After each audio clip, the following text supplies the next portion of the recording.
शांतिपूर्ण समुदाय हम लिखते हैं ना अंग्रेजी में भी, पीसफुल कम्युनिटी।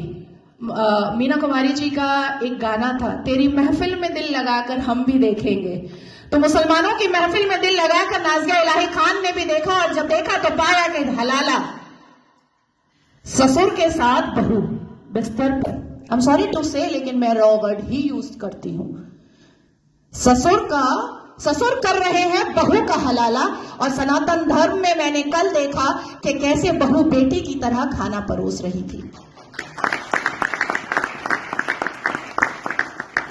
मुसलमानों की महफिल में दिल लगाकर मैंने भी देखा तो पाया पॉलीगेमी, एक मर्द और 4 सेक्स टॉय, और अनुमति तो 11 की कि 11 महिलाओं को एक बिस्तर पर लेकर के आराम से अपने सेक्सुअल डिजायर्स को पूरा करो। ना पिता कुछ बोलेगा, ना मां कुछ बोलेगी, ना परिवार कुछ बोलेगा, और ना ही इस्लाम के मानने वाले, इस्लाम के ठेकेदार कुछ बोलेंगे।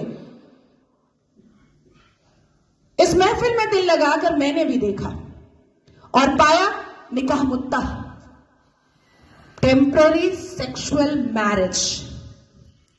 कुछ समय के लिए एक शादी में गई, एक आयोजन में गई, कोई लड़की मुसलमान बेटी, और वहां पर किसी शादीशुदा अधेड़ मर्द को एक चहचहाती हुई, एक उछलती कूदती हुई मुसलमान बेटी पसंद आ गई, और कह दिया अब्बा जान को कि ये लो 5 लाख रुपए और 1 हफ्ते के लिए अपनी बेटी दे देना।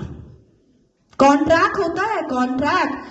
हमने रज़ाकार के आखिरी मुखबिर असदुद्दीन अवैसी को सुना होगा कि निकाह इज अ कॉन्ट्रैक्ट मैरिज। हमारा विवाह नहीं होता, हम 7 वचन नहीं लेते, ना आगे पति फेरे लेता है, ना पीछे पत्नी फेरे लेती है। हमारा तो कॉन्ट्रैक्ट होता है, हम तो एक डील में आते हैं। ये है। तो इस महफिल में जब दिल लगाया और भीतर से, तो पाया कि निकाह मस्यार भी होता है। निकाह मस्यार कैसा होता है कि 1 लाख रुपए पर 1 महीना लड़की रहेगी, और सुबह किस वक्त कौन सा सूरज निकलेगा और शौहर छोड़ करके भाग जाएगा, पलटकर पूछना नहीं है, क्योंकि मस्यार निकाह में है कि तुम कहां भागे हो ये जानना नहीं है। तो मैं पूछना चाहती हूं कि अगर इस्लाम अपने रसूल का पैगाम है, अगर मुसलमान शांतिपूर्ण समुदाय है, तो चप्पल और पत्थर से मस्जिद अल्लाह का घर कैसे बचाते हो भैया? कैसे?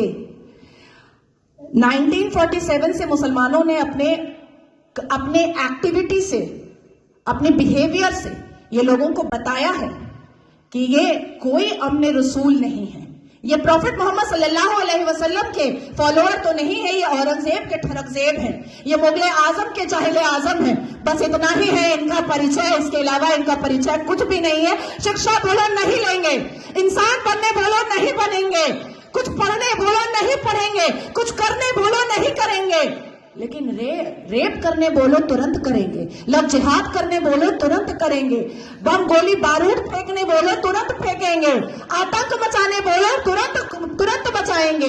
आखिर क्या है इस समुदाय में, जो एक समुदाय पूरे दुनिया के सारे धर्म वालों को परेशान करके रखा है?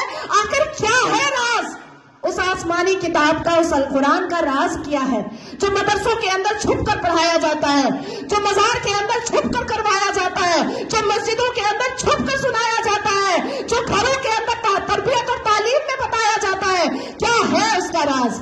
क्यों कहते हैं मुसलमान घर में अंदर ही, जब बेटी छोटी सी होती है और बच्चा छोटा सा होता है, प्रसाद नहीं खाना हराम है, आप ही चले जाते हैं सवैयां खाने। हमें बताया जाता है प्रसाद नहीं खाना हराम है, हमें बताया जाता है मंदिर के सामने खड़े नहीं होना, अल्लाह नाराज हो जाएगा, हमें बताया जाता है कि हिंदुओं के घर का पानी ना पीना, अल्लाह नाराज हो जाएगा, हमें बताया जाता है कि अपने जीवन साथी के लिए हिंदुओं को कभी मत चुनना, नहीं तो घर से, परिवार से बेदखल कर दी जाओगी। क्या है राज? उस राज को खोलना चाहिए। मैं जानती हूं कि सनातन धर्म के लोग जिस हिसाब से अपने रामायण, महाभारत, श्रीमद् भगवद गीता को पढ़ते हैं, उनके अंदर शांति होती है, उनके अंदर इंसानियत होती है, उनके अंदर माफी की तलबगारी होती है, मैं जानती हूं। लेकिन जिस गली जाना नहीं है उसका पता अब पूछना पड़ेगा। अपनी बेटियों को समझाना पड़ेगा कि कोई अब्दुल अच्छा नहीं है।